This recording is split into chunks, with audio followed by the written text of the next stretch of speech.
Bom, olá professor. Estou aqui para apresentar, para falar um pouco sobre a viabilidade econômica de parques eólicos. Para tratar essa questão de viabilidade econômica de um projeto eólico, é imprescindível, né, entender e estudar os fatores, né, que influenciam na parte econômica do projeto. Então, assim como é feita uma análise de viabilidade técnica, também é importante, né, é, detalhar os fatores que influenciam a viabilidade técnica, a fim de saber se se trata de um projeto viável ou tão quão é viável o projeto eólico.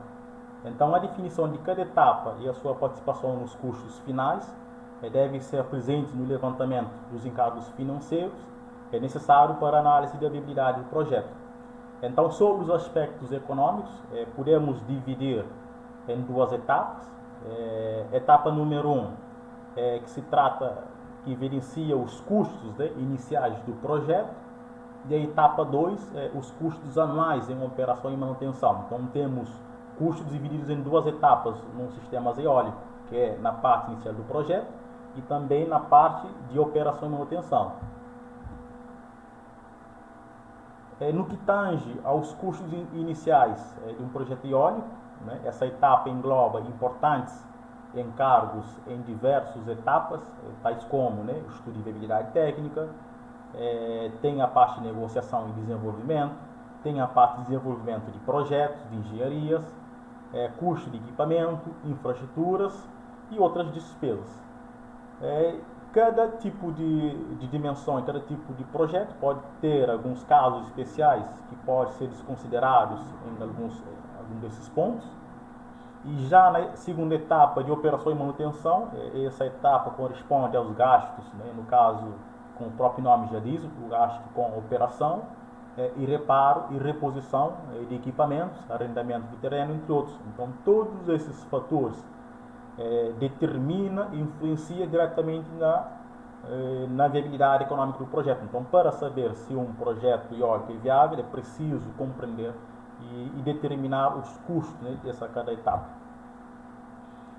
Para melhor compreender essas duas etapas que eu já falei anteriormente, que englobam o custo inicial de projeto e custo de operação e manutenção, trouxe aqui uma informação mais detalhada para desmembrar cada subetapa. Então, no caso de custos iniciais do projeto, temos o estudo de viabilidade, né, que no caso integra investigações de locais, avaliação do potencial eólico daquela região a ser implementado o parque eólico, tem que fazer também uma avaliação ambiental, tem também os custos de projetos preliminares, detalhamento dos custos, tem vários relatórios que é preciso elaborar, projetos gerenciais, os custos de viagens, etc, etc. Temos também levantamento, né, dos custos e projetos de engenharia, que engloba o custo de microcity, temos o projeto mecânico, projetos elétricos, projeto de obras civis, orçamentos e contratos, supervisão de construção. Temos também a instalação de infraestruturas, que no caso, né, de fundação, instalação, construção de vias de acesso, construção de linhas de transmissão, entre outros. Temos também outro custo, né, que está dentro do custo iniciais, que é a parte de custo de equipamentos. No caso, né, obviamente, o custo de turbinas eólicas, transporte, né, e por aí vai. Temos também a parte de negociação e parcerias, né? Temos também a parte de permissão e aprovação. Temos também direitos ao uso da terra, projetos de financiamento, suporte legal e contábil, viagem, entre outros.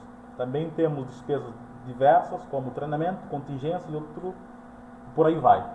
Enquanto que na segunda etapa, né, com o parque já construído, vamos ter o custo em operação e manutenção. Então é importante também saber determinar que tipo, né, de custo que temos nessa etapa de operação e manutenção. Então podemos indicar aqui que temos o custo, né, de manutenção preventiva nos equipamentos, temos manutenção nas linhas de transmissão, temos de custo de uso da terra, custos gerais e administrativos e contingências. Então, no caso de custos anuais de manutenção e operação, como já disse anteriormente, engloba, além das despesas, no caso, como equipamento, no caso, pode haver uma reposição, prevenção, também temos despesas como arrendamento do uso de terreno, seguros, entre outros. Então, muitas vezes, o custo estimado de manutenção e operação das turbinas é fornecida pelo próprio fabricante. Muitas das vezes, o próprio fabricante, né, já vem com essa parte de responsabilizar pela manutenção. Então, esse custo, né, ela representa a maior parte das despesas anuais a serem desembolsadas para a manutenção de uma fazenda eólica. Então, na segunda etapa de manutenção e operação, tem essa parte aqui já de manutenção, é o mais expressivo em termos de custo. Por outro lado, temos o custo da turbina, né, que representa o custo que eu já falei, que é a parte inicial do projeto, que engloba a primeira etapa. No caso, é a parte que representa um custo mais alto, ou seja, mais significativo. Então, para projetos de grande porte, a participação da turbina nos custos totais do investimento, né, ela é muito alta, diluindo assim os demais custos em relação ao total do investimento. Então, em termos de participação de custo, né, para entender como que distribui cada etapa em termos de porcentagem de custo, né, trouxe uma tabela aqui, um quadro muito interessante, que vai ajudar a gente a entender, né, cada etapa, a sua contribuição nos custos.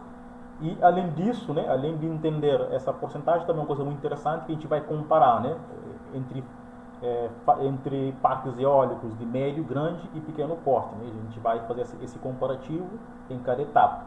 Então, no caso de estudo de viabilidade, né, numa fazenda eólica de médio e grande porte, temos uma participação de custo menos de 2%, no máximo 2% esse custo aqui. Enquanto que a fazenda eólica de pequeno porte, no caso do estudo de viabilidade, temos uma distribuição de custo que varia entre 1% a 7%. Em parte de negociação e desenvolvimento, na fazenda eólica de médio e grande porte, temos varia na faixa de 1% a 8%, enquanto que na pequeno porte varia no intervalo de 4% a 10%. No que tange ao projeto de engenharia, né, o custo, né, ele varia entre 1% a 8% em termos de porcentagem, enquanto que no pequeno porte 1% a 5%. Já no custo de equipamento, né, podemos ver já uma porcentagem bastante expressiva, né, e já quando se trata, né, de um parque eólico de médio e grande porte, já essa porcentagem varia de 67% a 80%, enquanto que a fazenda eólica, por exemplo, de pequeno porte, é de 47% a 71%. Então, quanto à instalação e infraestrutura, né, essa porcentagem varia entre 17% e 26%, enquanto pequeno porte, né, entre 13% a 22%, e temos outros diversos, né. Então, o que a gente pode concluir é que a parte do custo de equipamento e instalação de infraestrutura, ele tem uma maior distribuição de custo, né. Então, o custo, em termos de porcentagem, é mais elevado nessas duas etapas. Então, trouxemos aqui uma referência, segundo o Blanco, 2009, ela afirma que os projetos eólicos requerem um alto capital inicial. Então, para iniciar qualquer projeto eólico, é sabido que é preciso de um alto capital inicial. Em geral, né, segundo essa autora, o empreendedor, né, ele precisa ter uma boa parte do montante a ser investido. Recomenda-se que tenha aproximadamente 80% do montante, né, antes de dar início às obras. Então, é preciso ter financiamento, é preciso já captar recursos, né? Então, para iniciar, preciso que tenha 80%, para pelo menos dar início às obras. Então, logo, acesso, né, uma coisa importante, que acesso a crédito e boas condições de financiamento são pré-requisitos para o desenvolvimento do setor. Então, tocando na parte do financiamento, eu trouxe alguns pontos aqui para a gente reivindicar, que vai ser de extrema relevância para se tratar, para fazer o estudo de viabilidade econômica de um parque eólico. Então, podemos reivindicar aqui o programa governamental, né, que é o programa de incentivo às fontes alternativas de energia elétrica, no caso a Proinfa, né, que foi criado justamente com o objetivo de melhorar a participação da energia elétrica proveniente, no caso de fontes eólicos. Além de fontes eólicas, também abrange outras áreas, como a biomassa, pequenas centrais hidrelétricas, a fim de diversificar, né, a matriz energética brasileira, tornando a matriz energética cada vez mais limpa e sustentável. Então, fora programas governamentais, tem também alguma política, né, bancária financeira, através do Banco Nacional do Desenvolvimento Econômico e Social, no caso o Banco BNDES, né, que é um banco que apoia financeiramente projetos de energias alternativas, mas com alguns critérios, né, alguns poréns. No caso, do valor mínimo que o BNDES financia é de 10 milhões. E a participação máxima do BNDES é de 80% do investimento. Então, o banco ele financia no máximo 80% do financiamento do valor daquele empreendimento. E também, no mínimo, é 10 milhões. Outra coisa importante é que o prazo de amortização é de, no máximo, 16 anos. Então, não pode ultrapassar esse período de amortização, de financiamento. E também trouxe aqui alguns incentivos em termos de taxas, né?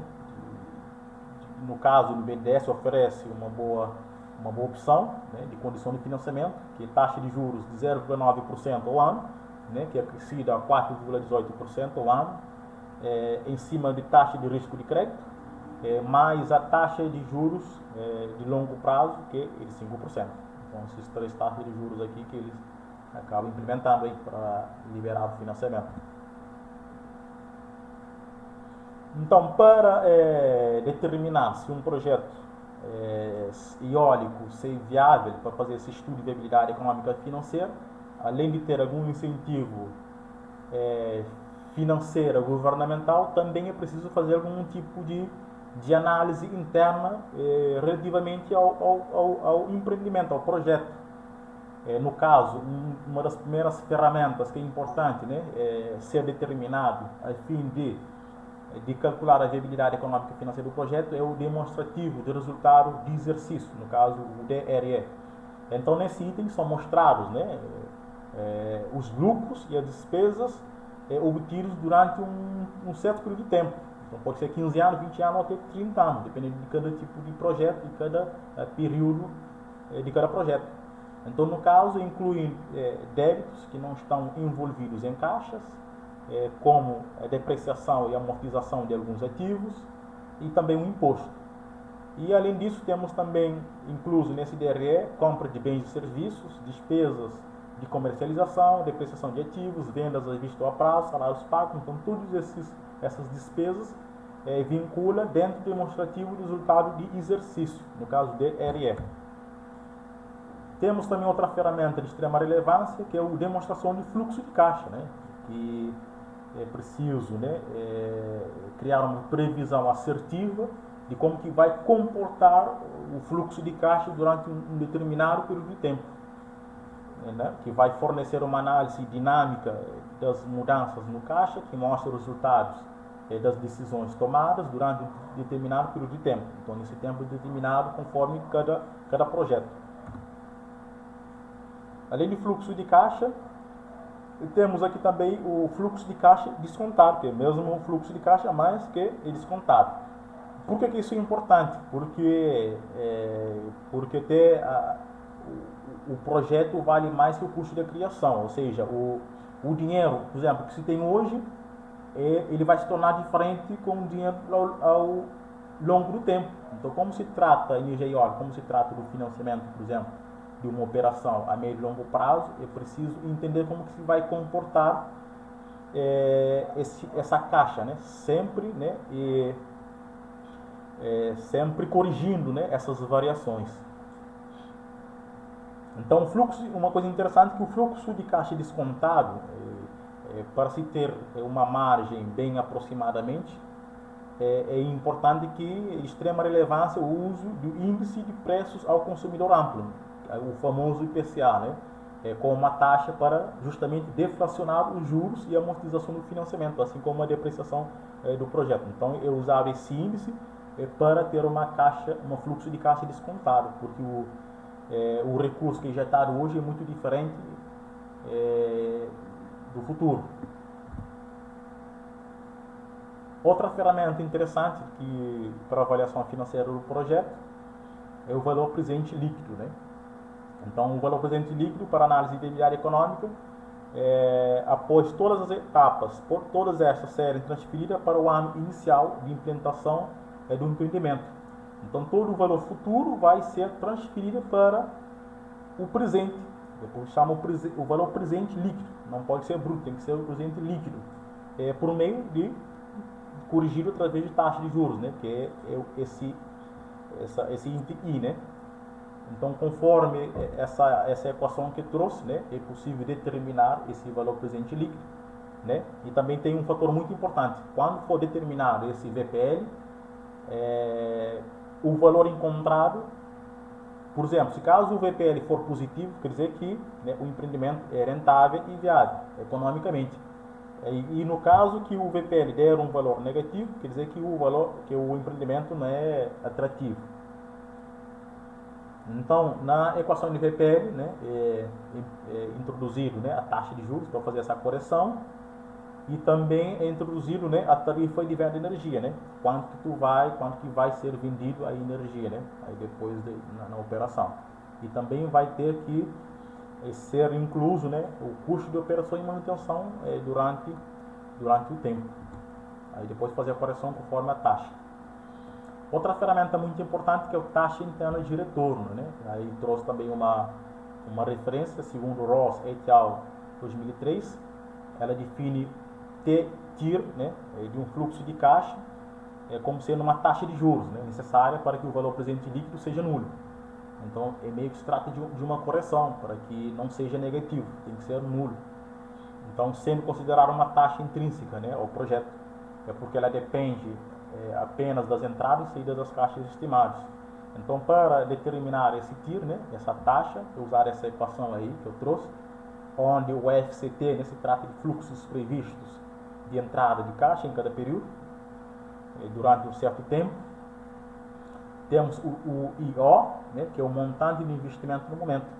E também, segundo o MEL 2012, né, uma vez obtido, né, uma vez determinado o TIR, né, ela tem que ser comparada com a taxa de desconto, que também é chamada também de taxa mínima de atratividade. Então, cada negócio é determinado uma taxa mínima de atratividade para comparar com o TIR, para saber se é viável.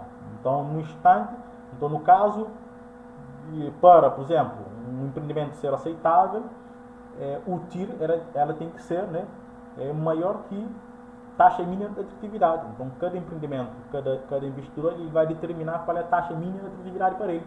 Então, conforme o valor do TIR, ele vai determinar se o negócio é viável ou não viável. Então, se caso o TIR for maior que taxa mínima de atratividade para aquele empreendedor, para aquele investidor, ou para o empreendimento, então o projeto é viável.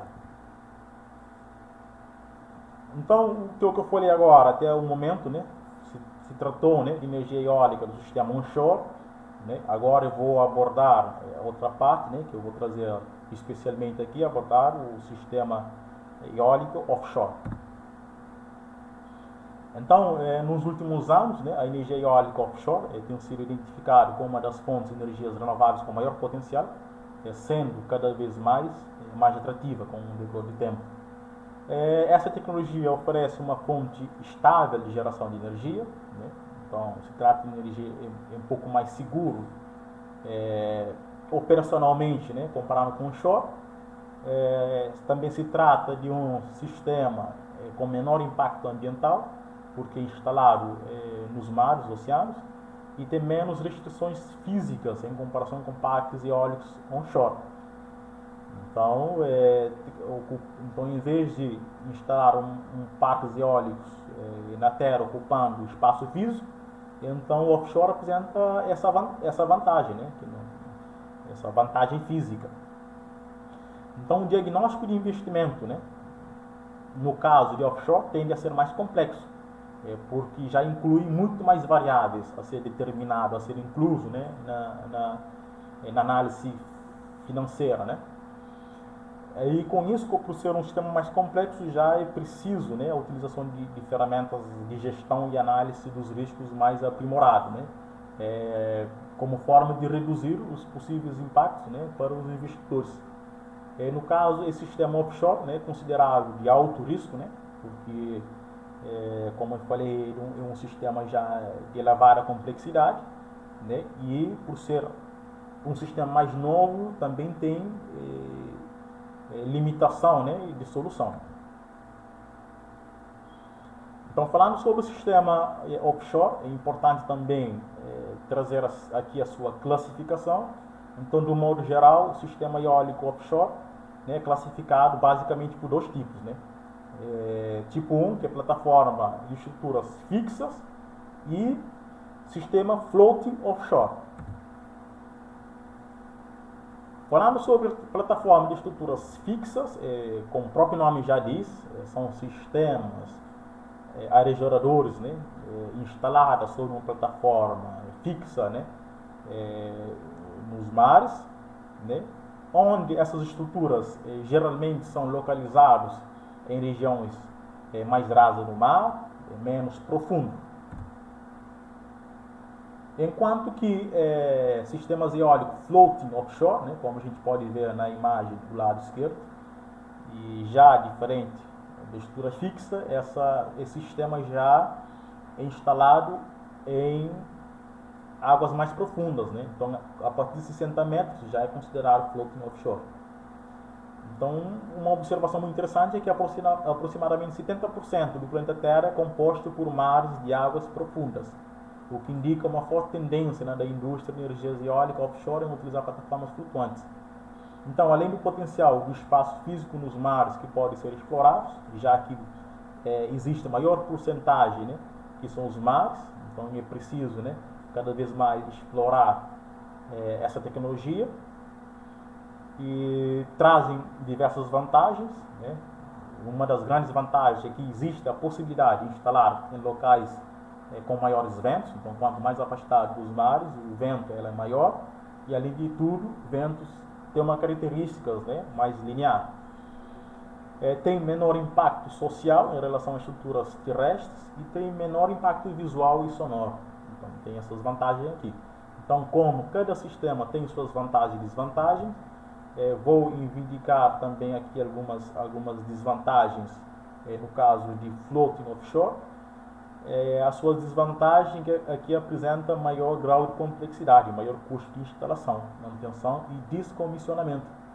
Isso se deve devido ao seu acesso restrito, né, ao local mais afastado, mais profundo, e também devido a possíveis condições climáticas adversas. Procedimentos de instalações são muito mais caros, alto custo, né, com a rede de conexão. Essas características reforçam a necessidade, né, de desenvolver metodologias de viabilidade econômica e financeira, né, para essa tecnologia mais específica. Então, no que tange a indústria, né, de energia eólica offshore, né, considerada recente, né, então se trata de uma tecnologia mais recente comparado com o sistema onshore, né, e também esse sistema está, né, em estágio de curva de aprendizado, por ser uma tecnologia mais recente. Então, além disso, né, essas usinas eólicas offshore apresentam um grande número de incerteza relacionada à sua análise técnica, econômica e financeira, justamente por ser uma tecnologia mais nova e também se encontrando já nessa curva de aprendizado. Assim, há um risco, né, mais elevado, né, entre os custos planejados e os custos incurridos para operação e manutenção de um parque eólico offshore, porque é um sistema mais complexo, né, de identificar os possíveis parâmetros ao longo de vida útil da estrutura. Então, pode ser que é feito um planejamento e na hora da operação pode ser que haja, né, alguns custos extras, até porque, né, se encontra já nesse ciclo, né, nessa curva de aprendizado, já é muito diferente de sistemas onshore. Né, assim como eu já abordei diversas ferramentas, né, que normalmente é utilizado para estudo de viabilidade financeira para um sistema onshore, também trouxe, né, algumas ferramentas, né, para a gente comparar em relação a onshore, né, algumas ferramentas que é utilizado para análise financeira quando o sistema se trata de offshore. Então, em relação a alguns critérios, né, podemos evidenciar aqui o LCOE, temos também a ferramenta multicritéria, Decision Making, o MCDM, Life Cycle Cost, né, que é o custo de ciclo de vida, e Decommissioning Report, que é o descomissionamento do sistema já na fase final do ciclo de vida. Em termos já nessa ferramenta de LCOE, né, se trata de um critério que define o custo, né, de produção de eletricidade por unidade, quanto que vai custar, né, para a produção de energia, possibilitando, né, realizar a comparação, né, entre diferentes tipos de tecnologia de geração de energia. Sobre aspectos econômicos, podendo ser considerado um critério de benchmark global.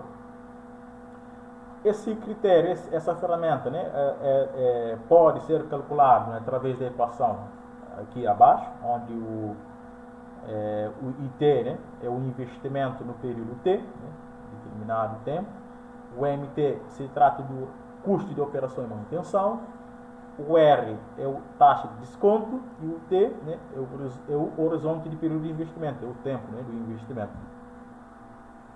Enquanto que a Multicriteria Decision Making, o MCDM, se trata de um método que, diferente dos métodos tradicionais, né, esse método permite lidar com complexidade ambiente atual, né, se tratar de um sistema já mais complexo, fornecendo uma ferramenta flexível que pode gerenciar e agregar várias variáveis de diferentes maneiras.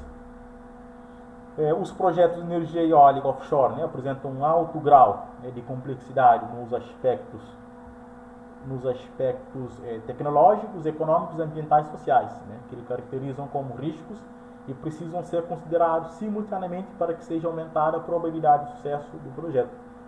No caso, essa ferramenta, né, é identificada como um método de grande potencial, né, no caso, para dar suporte aos tomadores de decisão nas análises de vida técnica. Então, se trata de uma ferramenta muito importante, né, que vai auxiliar para aos empreendedores, né, aos credores, aos investidores, né, para levar em conta, né, a viabilidade, né, do mesmo. E no que tange a ferramenta Life Cycle Cost, né, que é o custo do ciclo de vida, também chamada de análise de custo do ciclo de vida, é um método, né, de avaliação dos custos, né, de um sistema ou projeto ao longo da sua vida, ou seja, como que vai comportar esse sistema ao longo do tempo, quais são os custos envolvidos. Especificamente, é um parque eólico offshore. O ciclo de vida começa na fase de desenvolvimento do projeto e vai até o descomissionamento. E a soma de todos os custos ao longo desse período é considerado um custo ciclo de vida. Então, desde a fase de desenvolvimento do projeto até o descomissionamento, então, é justamente esse ciclo de vida. Então, todos os custos envolvidos nesses intervalos têm que ser determinados. E também as análises fornecem informações essenciais para os tomadores de decisão, permitindo um maior aprofundamento do conhecimento relacionado à vida econômica dos ativos e também auxiliam, né, no caso stakeholders, né, na tomada de decisão, quanto os melhores, né, investimento. Então, se trata de uma ferramenta bastante importante, né, para auxiliar a determinar a viabilidade econômica e financeira do sistema. No que tange a ferramenta de análise, o decommissioning reporting, que é o descomissionamento, né, é uma fase relacionada já no fim da vida útil do projeto, né. Nessa indústria de energia eólica, no caso offshore, como é recente, né, e as primeiras estruturas estão só agora atingindo essa fase de descomissionamento, por ser uma indústria, uma tecnologia já mais recente. Dessa forma, é identificado como essencial incluir e analisar essa fase de forma bastante criteriosa. Então, é uma etapa bastante necessária, né? E todo cuidado é importante. Então, considerando essa fase desde o início do planejamento do projeto. Então, é importante já considerar essa etapa, né, já logo no início, né, até para incluir nessa etapa de análise financeira, que vai ter um peso econômico bastante elevado na parte final, no fim da vida útil, né, do projeto. Então, no caso não seja dada a devida importância para essa fase, né, custos inesperados podem afetar diretamente a viabilidade econômica de energia eólica offshore. Então, como eu já disse, é a parte importante de ser considerada. É por isso que tem que ser feita uma análise criteriosa, porque caso não for feita, né, pode ser que custos inesperados podem atingir a viabilidade econômica do projeto. Então, oportunidades de aumento de viabilidade e redução de riscos com estudos relacionados ao fim da vida podem maximizar o retorno dos investidores. Então é isso, professor. Agradeço pela atenção. Muito obrigado.